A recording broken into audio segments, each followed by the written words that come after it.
Level up your English, level up your life, your English listening practice podcast on real life situations to help you learn naturally and improve in all areas of life. Hey everyone, welcome back to Level Up English.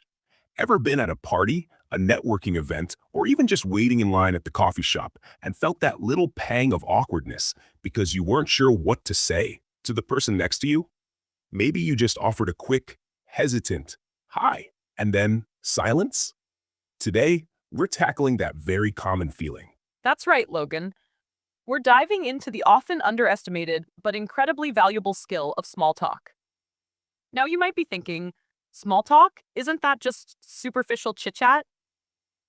Well, while it might seem light on the surface, mastering the art of small talk can actually open up a world of opportunities, especially for English learners like yourselves.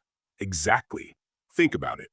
Whether you're trying to make new friends, network for your career, or simply feel more comfortable in everyday social situations, in an English-speaking country, knowing how to initiate and maintain a simple conversation is absolutely crucial. It's the foundation for building relationships, practicing your English in a natural setting, and boosting your overall confidence. So, if you've ever wished you knew how to keep a conversation going beyond those initial few awkward seconds, you're in the right place. So let's start by defining what exactly we mean by small talk. At its core, small talk is light, informal conversation about non-controversial topics. It's not about deep philosophical discussions or intense debates.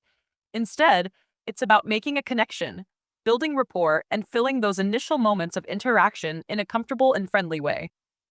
Think of it as a social lubricant. It helps to ease people into more meaningful conversations later on. It's like warming up before a workout. It gets things going and makes the main event smoother. The topics are usually pretty general and safe. Things like the weather, current events, non-political ones, hobbies, travel, or even just the environment you're both in at that moment. And why is it so important, especially for English learners? Well, first and foremost, it provides invaluable opportunities to practice your spoken English in a low-pressure environment. You're not expected to have perfect grammar or use complex vocabulary. The focus is on simply communicating and getting comfortable with the flow of conversation. Absolutely. It also helps you to build your listening comprehension skills as you try to understand what the other person is saying. Plus, it's a fantastic way to learn new vocabulary and common expressions that are used in everyday conversations. You might pick up slang, idioms, or just natural ways of phrasing things that you wouldn't necessarily find in a textbook. Beyond language learning, mastering small talk is a vital social skill. It can help you make a positive first impression, build your network both personally and professionally, and simply make social interactions more enjoyable for everyone involved. It shows that you're approachable, friendly, and interested in connecting with others. Now, let's address a common hurdle: the fear of small talk. Many people, even native English speakers, feel a bit anxious about initiating or maintaining these kinds of conversations. They might worry about saying the wrong thing, running out of things to say, or simply feeling awkward. And that's completely normal. It's important to remember that most people feel the same way. The person you're talking to might be just as nervous as you are. So try to reframe your perspective. Instead of seeing small talk as a daunting task, think of it as a friendly opportunity to connect with another human being. One of the biggest fears is running out of things to say. But the key here is to remember that small talk isn't about delivering a captivating monologue. It's a back and forth exchange. Your goal isn't to be endlessly interesting, but to show genuine interest in the other person. Another common worry is saying something silly or making a mistake, especially for English learners. But try not to let the fear of imperfection paralyze you. Most people are understanding and appreciate the effort you're making to communicate in English. Think of any mistakes as learning opportunities. They're a natural part of the process. Remember, the more you practice, the more comfortable and confident you'll become with small talk. It's like any other skill. It takes time and effort to develop. So don't be discouraged if it feels a little awkward at first. Just keep putting yourself out there and trying. So how do you actually get a small talk conversation started? The key is to find a natural and easy icebreaker, something that's relevant to the situation and not too personal or controversial. One of the most classic and reliable icebreakers is talking about the environment. If you're at an event, you could comment on the venue, the decorations, or the music. For example, you could say, "This is a lovely space, isn't it?" Or, "I really like the music they're playing." Another great option is to comment on something you have in common at that moment. If you're waiting in line for coffee, you could say something like, "This line is moving pretty quickly today." Or, "Have you tried their specific drink? I've heard it's good." You can also ask a simple open-ended question related to the situation. If you're at a conference, you could ask, "What brings you to the conference?" Or, "Have you been to any interesting sessions yet?" If you know something about the person, perhaps you've been introduced by a mutual friend, you can use that as a starting point. You could say, "Sarah mentioned you work in their field. That sounds really interesting." Remember to keep your tone friendly and approachable and offer a genuine smile. Eye contact is also important. It shows that you're engaged and interested in connecting. And don't be afraid to offer a simple compliment as long as it's genuine and appropriate for the situation. You could say something like, "I like your item of clothing accessory," or "That's an interesting book you're reading." Once you've started the conversation, the real trick is keeping it going. And one of the most effective techniques for this is asking open-ended questions. That's right. Open-ended questions are questions that require more than a simple yes or no answer. They encourage the other person to elaborate and share more information, which naturally keeps the conversation flowing. Instead of asking, "Are you enjoying the party?" try asking, "What have been some of your favorite moments at the party so far?" Another crucial skill is active listening. This means not just hearing what the other person is saying, but also paying attention to their body language, their tone of voice, and the underlying message. Show that you're engaged by nodding, making eye contact, and using verbal cues like, "Uh-huh," "Hmm," or "That's interesting." And don't forget to ask follow-up questions based on what the other person has said. This shows that you're genuinely interested in what they're sharing and encourages them to continue talking. If they mention they just got back from a trip, you could ask, "Oh, where did you go?" And then follow up with questions about their favorite part of the trip or if they'd recommend it. Showing genuine interest is key. People love to talk about themselves and their interests, so ask questions that allow them to share their experiences and opinions. You could ask about their hobbies, their work, their travel experiences, or their favorite things. Remember to reciprocate as well.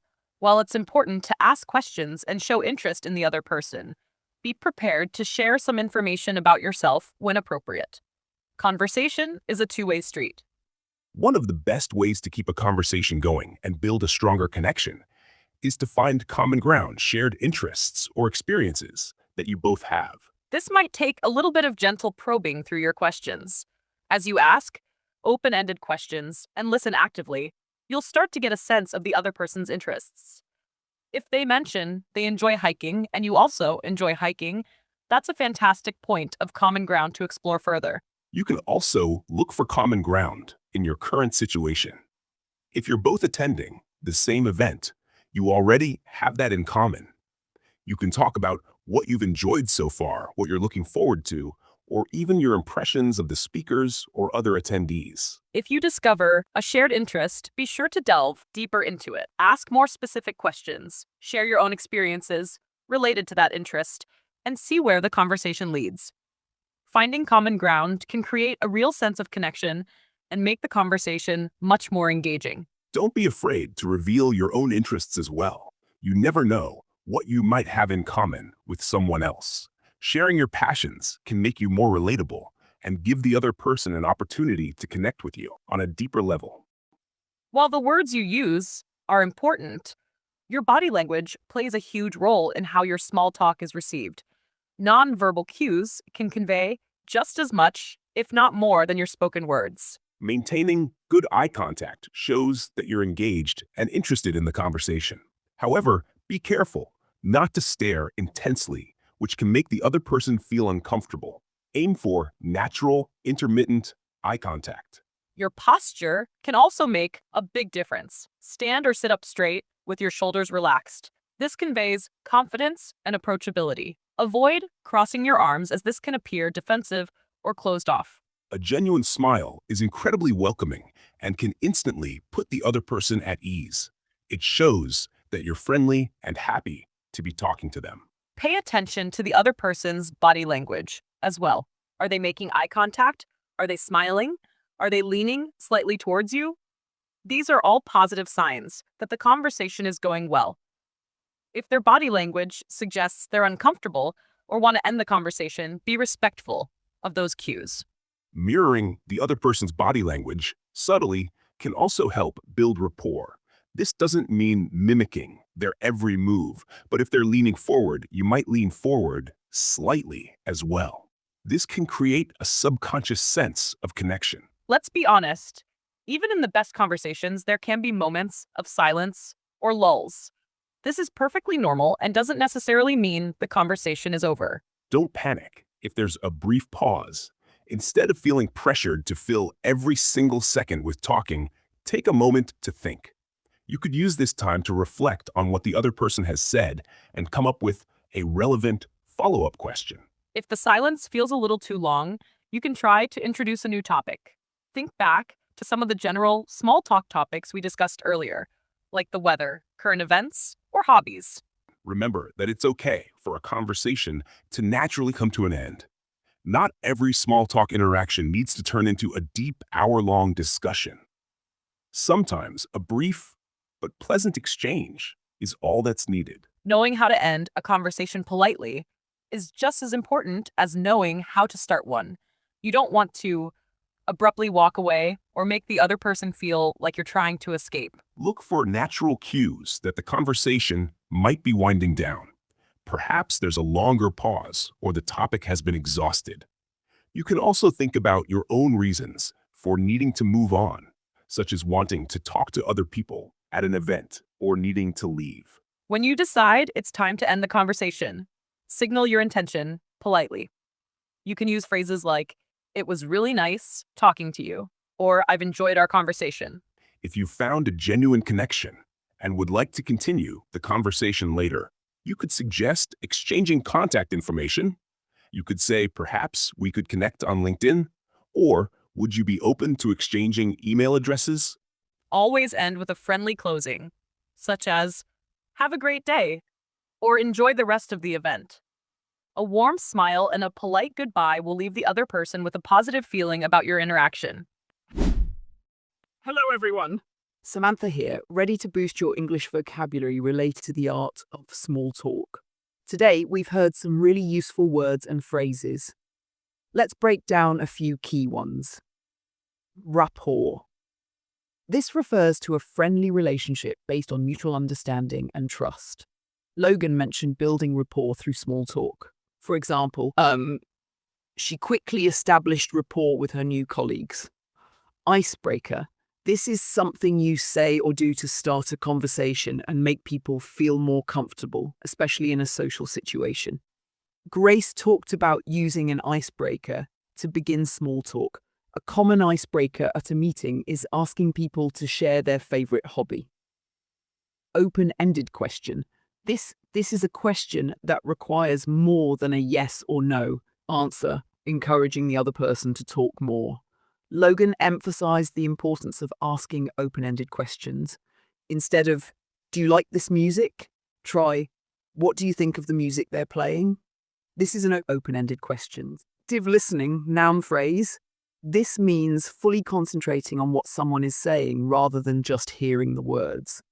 Grace highlighted the skill of active listening. Active listening involves nodding, making eye contact, and asking clarifying questions. Follow-up question, noun phrase.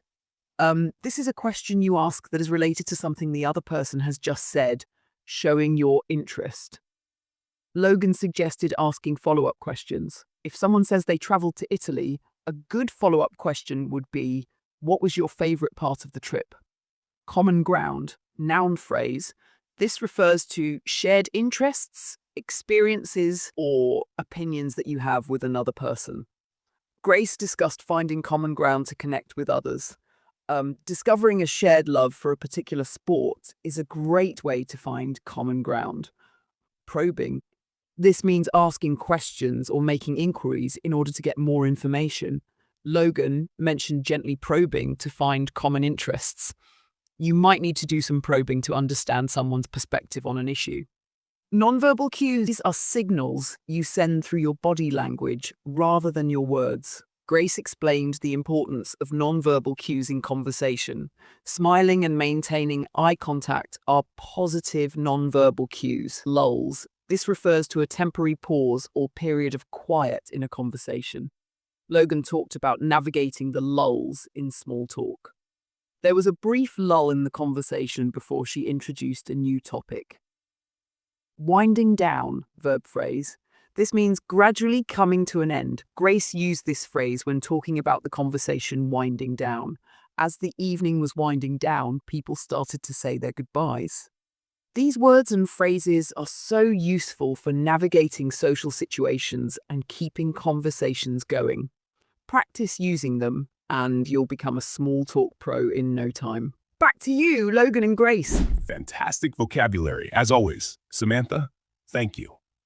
Now, we've given you a lot of tips and techniques for mastering the art of small talk. That's right. We're curious. What's one small talk tip from today's video that you'll try in your next English conversation? Share your thoughts in the comments below. And remember, every time you write a comment in English, you're actively practicing your writing skills. It's a win-win situation. You get to share your thoughts, and you get valuable English practice. If this video helped you level up your English, give it a thumbs up. It really helps us reach more learners like you. And if you know someone who could benefit, share this video with them. And don't forget to subscribe to Level Up English so you don't miss out on any of our future lessons, tips, and strategies for improving your English and your confidence in speaking. So, remember, the art of small talk is a valuable skill that can open doors and build connections. Don't be afraid. Put yourself out there and practice. Exactly. With a little bit of effort and these simple techniques, you'll be keeping conversations going with confidence in no time. And speaking of confidence, in our next episode, we're going to be tackling a topic that many English learners find challenging, improving your pronunciation by doing some simple tricks. And speaking of first impressions, did you know we also have a fantastic video that dives deep into exactly how to introduce yourself confidently in English? It's a crucial first step in any social interaction, and it perfectly complements everything we've discussed about keeping a conversation going today. If you want to make sure you're starting off on the right foot in every situation, be sure to check out that video.